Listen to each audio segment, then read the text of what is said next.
Hey everyone, it's now possible to customize all your companions in Baldur's Gate 3 using these two mods and a method I discovered here which will work for console and PC players. Previously, we were able to customize some companions if you use the Origin Mirror Unlocked mod. There's a couple others that also did this, but the big problem was there's a couple characters that have overrides that are placed which wouldn't let you change them, and I got a lot of questions regarding this. Now, Shadowheart, when she dyes her hair blonde, it'll actually override any of the changes you would have made in the Magic Mirror. Same thing with Will whenever he gets his tiefling horns there. So there's a few characters that we weren't able to actually make changes to. Shadowheart's the one that I get asked about the most. And you also weren't able to make any changes to characters like Minthara, who are not considered origin characters. But this is now possible, and we can make them look however we want. And this is thanks to GabeCamomescro here with the Transmog and Spelltheft mod. I actually covered this previously because this is actually kind of like a race mod that lets you play as any character you're able to find in game, because it's going to give you an ability. You can summon into the tutorial chest the Overwhelming Chaos bag here, which comes with a ring or an orb. You can use the orb to just learn the spells, or you can equip the ring just to get them temporarily. And what's really useful is there's actually a lot of different characters that you can just transform yourself into, like a chicken, Orin, Mistra, Elminster, Mage Hand, Ogres. Like, this is, again, kind of like a mini race mod. But the thing is, there's also the identity theft here, which gives you the ability to steal a character's identity. So if you wanted Minthara to take on the appearance of your other character, you can go ahead with this, and then boom. And boom shakalaka, we now have ourselves a clone. There's also sometimes a bug that has been mentioned, so you may have to leave camp. And it does kind of work weirdly sometimes with the doppelganger, because you can actually save these forms. So if you want to keep this form forever, because sometimes they do get removed. It's not common. It's like when you change zones, it can occasionally get removed there. You just save the form and then quickly just click this and transform back into the character. Now you can also play as a character you want to transform them into, and then take the ability here and makeover makes a character look like you do. So you can just go ahead. And interestingly enough, Shadowheart actually ends up retaining the blonde hairstyle. I haven't been able to find a way to do it, but this is working with a modded hairstyle, as you can see here. This is Mickey Hairs from Nexus Mods. It works with Shadowheart, but she does keep the blondness in it. So it does apply a bit of the highlights, and I see that there's no override in that. So you can see a bit of the hair color change there. So that's just something to keep in mind with her. And as you can see here, it works in all cutscenes. This is exactly what a lot of people have been asking for, and it's now possible. But there's a lot of other things to discuss here. So yes, you'll need the Transmog and Spelltheft mod to make this happen. And another one I do want to mention that is kind of necessary for this is the Faces Unlocked console, or there's also a PC version, but you can use the console version. This just gives you access to all the basic faces that are in the game. So if you want to grab Minthara's face here or Shadowheart's, you can then customize them to your pleasing.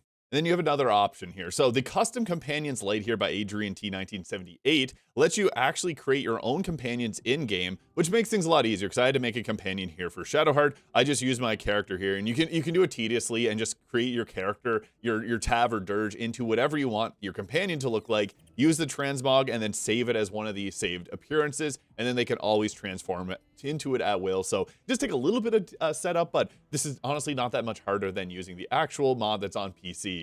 I also do want to mention all heads, all horns, all everything for all races, everything all at once by Eclipse here, because this mod gives you access to pretty much anything from other races. So if you want to have a tiefling head, if you want to put like certain features on your half-elf, you're able to do it with this mod. I think this is kind of an essential one, just because of the creativity that comes with it, but you don't have to do it if you don't want to mix things like that. And there's also the NPC eye, hair, and skin colors here by Padme 4000, which will add in a bunch of base game appearances in their eyes. So if you didn't want to change how their eyes look, you can just grab them from this mod here. However, you can also then use many of your other customization mods that you prefer using. But I'll show you how to use the Custom Companions Light here briefly, because there is a way to make this happen. And you don't really want to mess it up because it is important. But whenever you download this mod, you'll get this here. If you don't have it in your inventory, just summon in the tutorial chest using a mod like Cheater Spells. You're going to go ahead here and just plop her down in the ground in camp somewhere. It's going to create a character here, and they aren't going to wear clothing. So you're going to go ready to create a custom companion.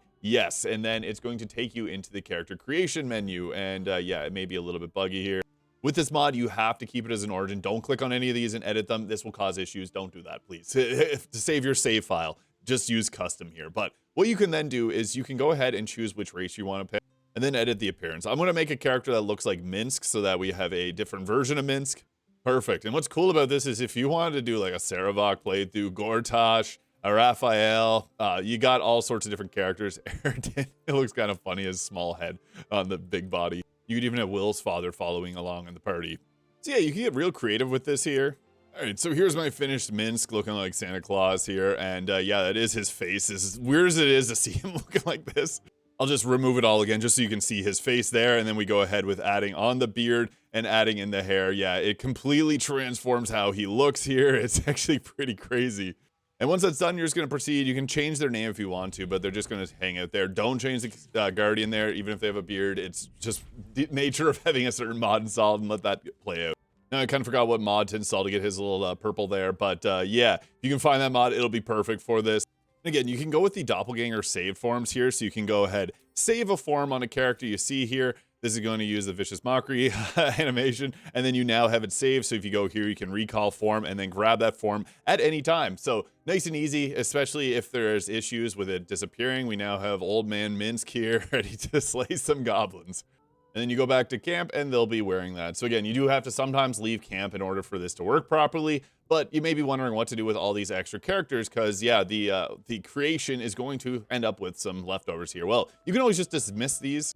You literally just go ahead to them and you say, hey, go spend some time with Withers, and then they'll just leave.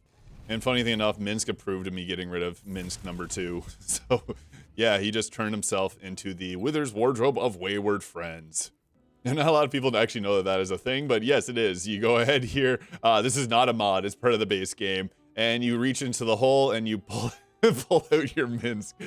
So yeah, if you ever wanted to bring back your character, let's say you wanted to bring them out so that you could change their appearance and make them look like another one, yeah, you just go ahead here and boom, you have them back again. So I felt I had to include that part because it is kind of silly. I love it. But yeah, that is from having... This happens in the base game if you're playing with a friend and you just told a friend to go back home. Yeah, you get them out of there. Yeah, not a lot of people don't know about this, but yeah, literally this is a thing that'll happen if you're playing with friends, but you can easily enough do that if you're using the Custom Companions light mod here. I do also want to mention this mod actually has these Transmog and Spelltheft has the actual Spelltheft component too. This is really fun because you can apply this on yourself, and then if there's a special like boss or something that you're fighting against, you can actually steal the spell that they cast at you. One of my favorite archetypes in gaming is a blue mage, which learns their spells from having them cast towards them. This lets you play as a blue mage in Baldur's Gate 3. I may do a future video on that as well, because it's really fun. This mod is fantastic. It's also available as part of the Gabe's Fun Pack if you're on console. And yeah, GabeCamomescro has a lot of other amazing mods like the random spawns here, but Gabe's Fun Pack has 21 different mods. I did do a full video breaking down everything that comes with it, but yeah, this is one of them. Correction, this is not included. It's just the bag. So it's good to put these both together because this one actually adds a lot, but you don't have to. It's kind of an extension. So yeah, I've been actually asked a lot to do a video breaking down what I would change all the companions to. And I think actually their designs in the base game are peak, like the best. I couldn't do any better than what Larian did, but I may do a future video breaking down or like covering what I would change the companions to just for fun. I went with the blue night orchids here to signify her favorite flower. So that was my thoughts on that. But yeah, I may do that in a future video. Let me know if you have any questions regarding this. Hit the subscribe button below if this was useful. I hope you guys all have a great day, and we'll catch you all in the next video.